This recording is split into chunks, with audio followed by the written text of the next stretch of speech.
জবান খুলে শুকরিয়া আদায় করে বলি আলহামদুলিল্লাহ।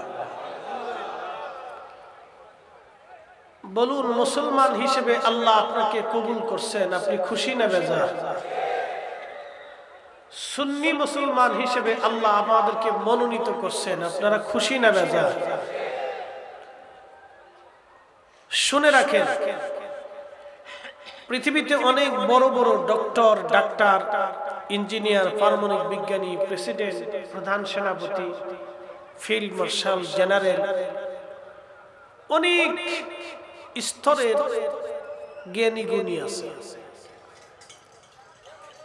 800 কোটি মানুষের মধ্যে মাত্র 200 কোটি মানুষ কালেমা পড়নে বলা, বাদ বাকি 600 কোটি মানুষ কালেমাহীন। মাত্র 200 কোটি মানুষ আল্লাহকে আল্লাহ বলে স্বীকার করে, বাদ বাকিরা আল্লাহকে আল্লাহ বলে স্বীকার করে না। এই 600 কোটি মানুষের ভিতরে অনেক বড় বড় জ্ঞানী আছে। পৃথিবীর সবচেয়ে বড় ইউনিভার্সিটির একটা অক্সফোর্ড, হার্ভার্ড ইউনিভার্সিটির, এখান থেকে অনেক বড় বড় বিজ্ঞানী, সাহিত্যিক, পদার্থ, রসায়ন, চিকিৎসা, সমাজ, অর্থনীতি, রাজনীতি, বিভিন্ন সেক্টর থেকে অনেক বড় বড় শিক্ষিত মানুষ, জ্ঞানী গুণীরা এখান থেকে বের হয়। তাহলে আপনি বুঝেন তো অক্সফোর্ড অথবা হার্ভার্ড ইউনিভার্সিটির চ্যান্সেলরের মেধা কেমন হতে পারে। আচ্ছা, কিন্তু এরকম অনেক বড় বড় পারমাণবিক বিজ্ঞানী আছে যাদের একটা সুইচে বাংলাদেশের মতো 2-4টা দেশ 20-30 আধা ঘন্টার ভিতরে বিস্মার হয়ে যাবে। এরকমও তাদের মেধা জ্ঞানে অস্ত্র শস্ত্র তৈরি হয়েছে। আবার একটা ভাইরাস করোনা, এর প্রতিষেধক তৈরি করার জন্য বড় বড় চিকিৎসা বিজ্ঞানীরা গবেষণা করে তার প্রতিষেধকও বের করে ফেললেন। তাহলে কি পরিমাণে তাদের মেধা এবং আকল জ্ঞান আছে। কিন্তু তাদের এই জ্ঞান, তাদের এই প্রজ্ঞা, তাদের এই মেধা, তাদের এই শিক্ষা, তাদের এই গবেষণা আল্লাহ চিনতে সাহায্য করে না। তারা করোনার টিকা শনাক্ত করেছে, বিভিন্ন রোগের প্রতিষেধক শনাক্ত করেছে, দামি দামি অস্ত্র শস্ত্র তৈরি করেছে, চাঁদ থেকে শুরু করে গ্রহ উপগ্রহে যাওয়ার জন্য তারা অপ্রাণ প্রচেষ্টায় তাদের গবেষণা চালিয়ে যাচ্ছে। আকাশ এবং নক্ষত্র, দুনিয়া, পৃথিবীর বহু বিষয় নিয়ে তাদের গবেষণার পর গবেষণায় তারা কৃতকার্য হয়েছে। কিন্তু আল্লাহ চিনতে তাদেরকে সাহায্য করে।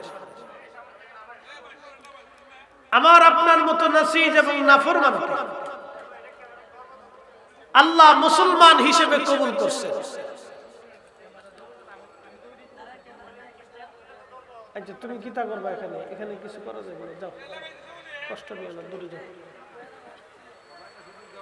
একটু সমস্যা আসলে, অনেক ক্যামেরা না, মিডিয়ার দরকার আছে, কারণ এরা না থাকলে তো আপনারা এখানে হয়তো 10,000 মানুষও ওয়াজ শুনবেন, কিন্তু এতগুলি মিডিয়াতে কোটি কোটি মানুষের কাছে ওয়াজ পৌঁছায় যাচ্ছে। বুঝতে পারছেন? এর জন্য সুন্নিয়তের খেদমতে মিডিয়ার বিকল্প বর্তমান সিচুয়েশনে নাই আমার দেখা মতো। কারণ আমি আপনাদেরকে আজকে একটা তথ্য দিই। আমার এই ক্ষুদ্র বয়সে আমার এই ওয়াজ, আমার মতো নাফরমানের ওয়াজ এই মিডিয়াতে যাওয়াতে বহু লোক বাতিল থেকে সুন্নিয়তের পতাকা তলে আসছে। বহু বিপদগামী আল্লাহ তাদেরকে হেদায়েতের রাস্তা দেখাইছে। এটা আমার বক্তব্য না, আল্লাহর সাহায্য। কিন্তু এগুলি প্রচেষ্টা, একটা উসিলায় আল্লাহ মানুষকে দিক নির্দেশনা দেয়। আচ্ছা, মাইক যেভাবে সেইভাবে থাক, লাড়াচাড়া করা লাগবে না, আমি আমার সিস্টেম মতো বলে দেব। মাইক তো অনেক, সারা এলাকা ব্যাপী আমার আনসারি ভাই সবাইরে নিয়ে বিরাট আয়োজন করছে, একবারে এই পাশ থেকে ও পাশে, পাশ থেকে সে পাশ, সাজানো গোছানো। এই কোনো কিছুতে তারা কমতি দেয় না, কার্পণ্যতা নাই।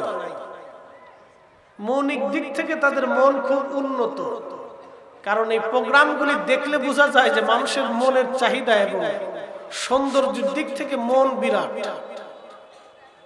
মানে তারা কোনো কিছুতে কার্পণ্য করে নাই, সব কিছুতে তারা খুব সুন্দর করার চেষ্টা করছে। তা আমি আমার মূল কথায় ফিরে যাই, একটু মনোযোগ দিয়ে।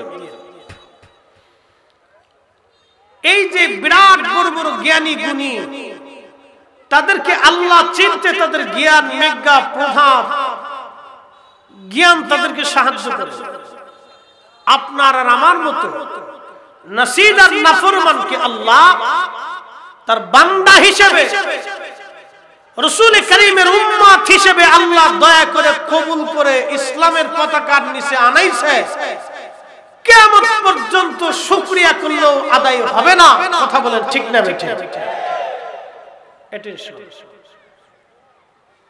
বর্তমান পৃথিবীতে রাশিয়ার প্রেসিডেন্ট খুব শক্তিশালী একজন প্রেসিডেন্ট, আমেরিকার প্রেসিডেন্ট খুব শক্তিশালী একজন প্রেসিডেন্ট, রাশিয়ান সেনাবাহিনী খুব শক্তিশালী একটা পৃথিবীর সেনাফৌজ, আমেরিকান সেনাফৌজ খুব শক্তিশালী,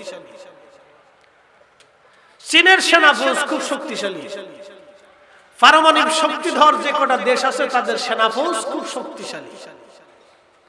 এই সেনাফৌজের সেনাপ্রধান, দেশের রাষ্ট্রপ্রধান যারা আছে, উত্তর কোরিয়া, চীন, জাপান, দক্ষিণ Korea, America, British, Canada, France, Germany, Russia, Israel, এদের বড় বড় রাষ্ট্রপ্রধান যারা আছে, কিয়ামতের মাঠে সার পয়সা আল্লাহর কাছে দাম আছে। একসাথে বলতে হবে না, না জোরে বলেন, একসাথে বলেন, দাম আছে, পয়সাও দাম, এক পয়সাও দাম। এরা মরে যাওয়ার সাথে সাথে এক পয়সাও দাম, এরা মরার সাথে সাথে এক পয়সাও দাম। কিন্তু রাসূলুল্লাহর গোলামি কইরা, আল্লাহর গোলামি করে যারা কবরে গেছে, এরা মরার পরেও কবরে যে দাম, কবরের উপরেও তাদের দাম। কি কথা কর না, ঠিক না বেটা? এই কথাটা বুঝতে হবে। প্রিয় উপস্থিতি, হবিগঞ্জের শানখোলার চোনারো ঘাটের মুসলমান, মনোযোগ দিয়ে কথাগুলি শুনবেন। আমার একটা বিষয় দেয়া হয়েছে, সাহাবায়ে কেরামের ত্যাগ এবং ভালোবাসা রাসূল করিমের প্রতি। এই ভালোবাসার কথা আমি কি করে আপনাদেরকে বুঝাবো, কোন ভাষায় আমি আপনাদেরকে বুঝাবো? শুধু রাসূল করিমের একজন সাহাবীর কথা আপনাদেরকে শোনাই। এই সাহাবীর নাম মেজবানে রাসূল হযরত আইয়ুব আনসারী রাদিয়াল্লাহু আনহু। মেজবানে রাসূল হযরত আইয়ুব আনসারী রাদিয়াল্লাহু আনহু, যিনি রাসূল করিমকে মেজবানি গ্রহণ করেছিলেন মেহমান হিসেবে। আহা, আনসারী সাহাবী মদিনাতুল মুনাওয়ারাতে নবীজি হিজরত করে রওনা। মদিনার উপকণ্ঠে পৌঁছাইলে মদিনার হাজার হাজার হাজার হাজার মুসলমান নবীকে অভ্যর্থনা দিল। তালাআল বাদরু আলাইনা মিন সানিয়াতিল বাদা ওয়াজাবাশ শুকরু আলাইনা মাদাআলিল্লাহি দা। একবার জোরে বলা যাবে কি মারহাবা?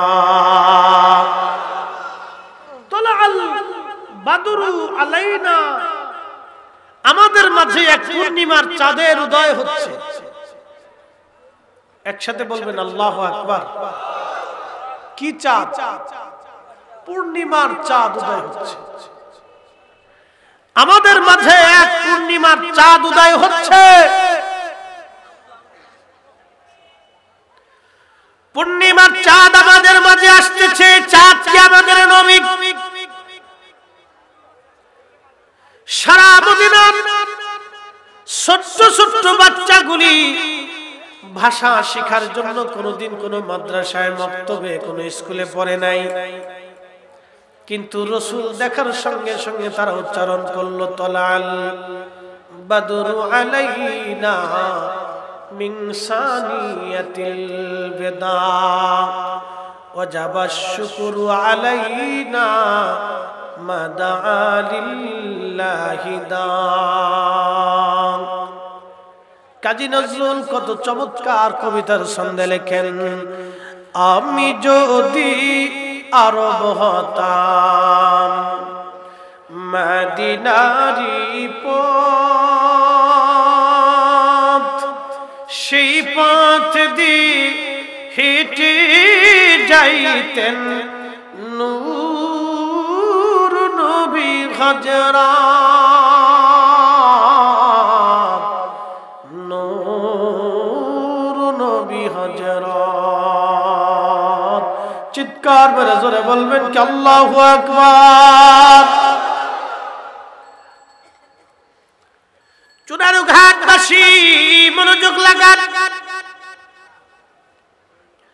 আল্লাহর নবীকে দেখা মাত্র সেদিন নবীকে চাঁদের সাথে তুলনা দেয়া হলো। কি চমৎকার ভাষার মাধুর্যতা নবীর শানে, কতই না সুন্দর শব্দমালা, কতই না সুন্দর শব্দমালা আমার রাসূলের শানে ব্যবহার করা হলো, কতই না চমৎকার আমার নবীর শানে শব্দমালাগুলি ব্যবহার করা হলো। আল্লাহর নবী মদিনাতে আসছে, সমস্ত সাহাবীরা বলে হুজুর আপনি আমাদের বাড়ি আসেন, বৃদ্ধরা বলল হুজুর আপনি আমাদের বাড়ি আসেন, যুবকরা বলে ইয়া রাসূলুল্লাহ আপনি আমাদের বাড়ি আসেন, বাচ্চারা বলে ইয়া রাসূলুল্লাহ আপনি আমাদের বাড়ি আসেন। মদিনার মানুষ ছিল খুব মেহমান প্রিয়, এখনো মদিনার মানুষ খুব মেহমান প্রিয়। এরা মেহমানদেরকে খুবই যত্ন করে এবং সম্মান করে। সারা বাংলাদেশের মধ্যে সিলেটের মানুষ খুব মেহমান প্রিয়। একবার জোরে বলা যাবে কি মারহাবা। ফাম মারি নেই, কথা সত্য। আর দুনিয়া তো আসাদুম মিনাল ফাম, দুনিয়া ফামের উপরে চলে। আমি আপনাদেরকে ফাম দিই, কথা সত্য। সিলেটের মানুষ অধিকাংশ ভদ্র, পরিসংখ্যানে দুই চারটে দুষ্ট বদমাশ ইতর তো সব জায়গায় আছে, কিন্তু পরিসংখ্যানে সিলেটের মানুষ অধিক পরিমাণে ভদ্র, নম্র এবং সভ্য। এটা কিসের উপর ভিত্তি করে আমি জানি না, তবে 360 আউলিয়ার সোহবত এই জমিনে আছে। এই কথা কন না, কয়জন আউলিয়া? 360 জনের পরে কি আর ওলি আল্লাহ আসে নাই? কথা কন না কেন, আসে নাই? আসছে, কিন্তু 360 জনের কথা আমরা কেন বলি? উন্ডা মদিনাতুল মুনওয়ারা হয়ে আল্লাহ রাসূলের কদম থেকে মকবুল হয়ে তারা এদেশে আসছে। কথা কন না কেন, ঠিক কি না? উন্ডা রাসূল কারীমের কদম মোবারক থেকে মকবুল হয়ে আসছে,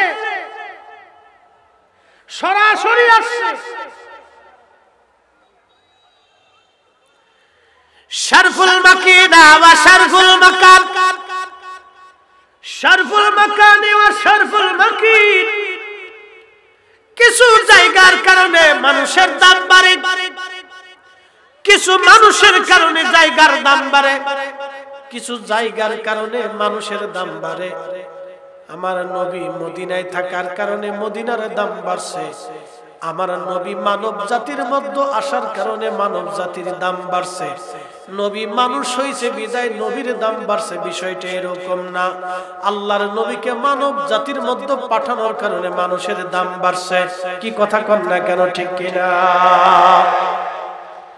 আমার দেশের কিছু ভাইরা ব্যাখ্যা করে, তাদের বক্তব্য হলো আমরা মাটির মানুষ, মাটির মানুষ শ্রেষ্ঠ। কথা বুঝি? মাটির মানুষ শ্রেষ্ঠ। আল্লাহ মাটির মানুষকে শ্রেষ্ঠত্ব দিছে, এরা জিন জাতির চাইতে শ্রেষ্ঠ, ফেরেশতাদের চাইতেও শ্রেষ্ঠ, সমস্ত মাখলুক থেকে তারা শ্রেষ্ঠ। অতএব রাসূল করিম মাটির মানুষ হওয়ার কারণেও নবী শ্রেষ্ঠ। কি সুন্দর যুক্তি!